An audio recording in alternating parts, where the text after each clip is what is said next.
આપણી સાથે માન્ય મંત્રી શ્રી પ્રવીણભાઈ ઉપસ્થિત છે અને જંગી સભા સંબોધીને અત્યારે આપણે વાત કરીશું. સાહેબ, કેવો માહોલ છે અને મતદાન કોના તરફ જઈ રહ્યું છે? સ્થાનિક સ્વરાજની ચૂંટણીમાં 10,000થી વધુ ચૂંટણી અત્યારે યોજાઈની 26 તારીખે મતદાન છે. સૌ ગુજરાતના સૌ નાગરિકોને મતદાન કરવા માટે અપીલ કરું. હાલ પાલઘર જિલ્લા પંચાયત સીટના કાર્યાલયમાં વર્ષોથી ભારતીય જનતા પાર્ટી સાથે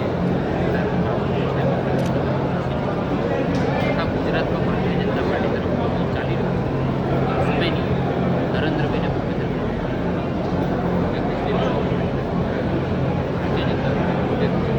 સાહેબ, આખરે રેકોર્ડ બન્યો છે કે નગરપાલિકાના લગભગ 9 વોર્ડ જેવા બિનહરીફ થયા છે. આ એક પ્રકારનું માઇલસ્ટોન છે. શું કહેશો? પ્રજાનો વિશ્વાસ પાર્ટી તરફે વધ્યો છે એની જ છે. આ હતા પ્રવીણભાઈ માળી કહી રહ્યા છે કે મતદાન જાગૃતિ એ ઘર ઘર સુધી પહોંચે અને મતદાન જાગૃતિ થકી લોકો વધુમાં વધુ મતદાન કરે.